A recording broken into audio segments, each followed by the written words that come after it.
Book 2 The Cave of the Lost.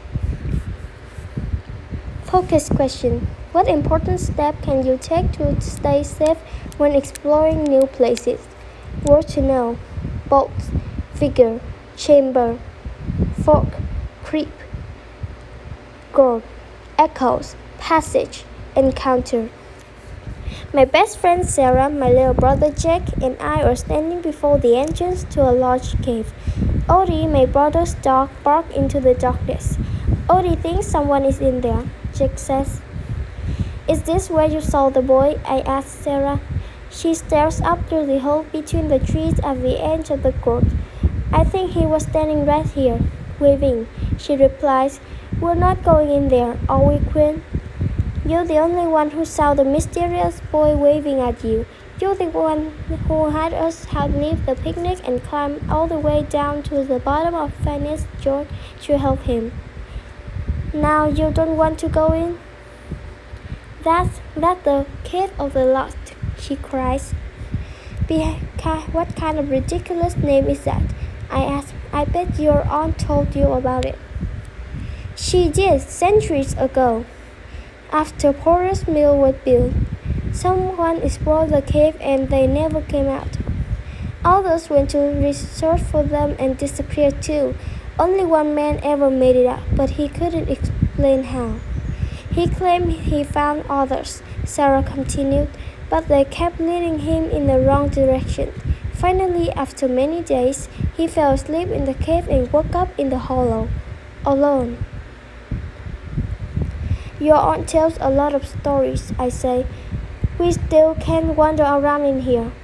Sarah says the place is probably filled with massive spiders. Hey, kid, I yell into the cave. Do you need help? My voice echoes for a moment, followed by silence. Then something unexpected reaches my ear. It sounds almost like laughter. Let's go in, Jack exclaimed. A new sound emerged from the cave. Someone is crying in there, I say. Seeing an opportunity, Jack jumps into the darkness, but I seize his arm. Hold on, little man. We need light, I say. Do you have your keychain, Sarah? She tosses me her house keys with a little quaxel keychain I gave her for the last birthday. When I squeeze it, the lights in the dark mouth come on, and it's quack over and over. Jack, hang on to Odie. I don't want him running off, I say. Roger, he replies and picks up the dog.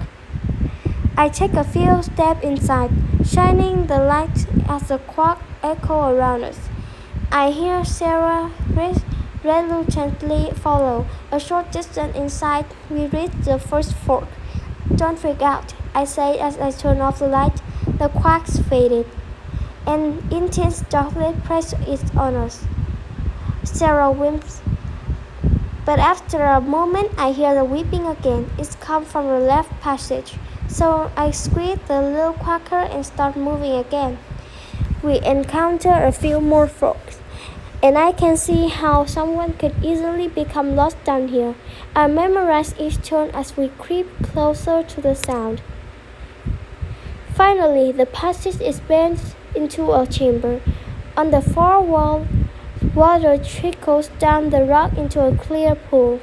6 other passages branch off in random directions. I turn off the quacker, and in the absolute darkness, I only hear the running water. Suddenly, a splash breaks the silence. I run over to the small pool, the keychain quacking again. The lights glint off something in the sand at the bottom of the clear, undisturbed water. The fresh water sends silver through my body as I plunge my hand down. It's a key, I say, holding it up to the light. A key to what? Sarah asks as I put it in my pocket. Laughter erupts all around us at once. Children's laughter. Sarah screams, and I drop the quacker, tumbling us into the blackness. I grope for it as the laughter continues to grow. A small hand grabs mine and jerks me away. Stop it, Jack. We need the light. Finally, I feel the keychain. and the light blossomed, filling the room. Sarah stands a few feet away from me, and Jake stands behind her, holding Odie.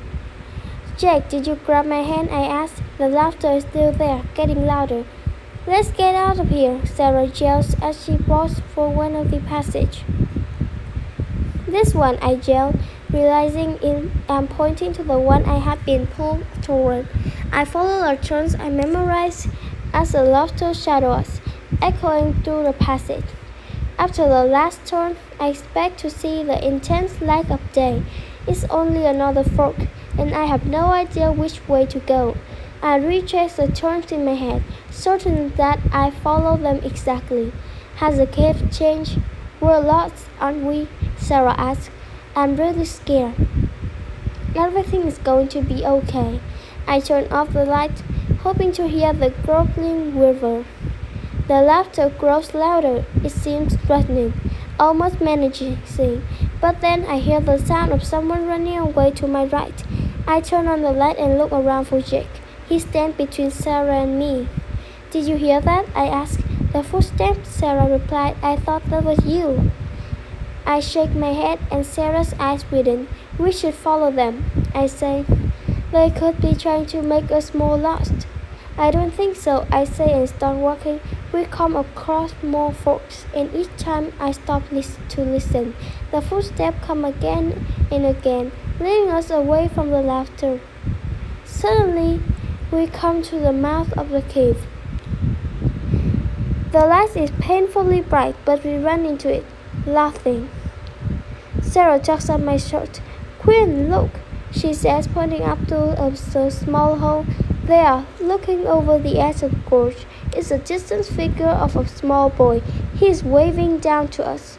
He looks very familiar, but I can't explain why, I say.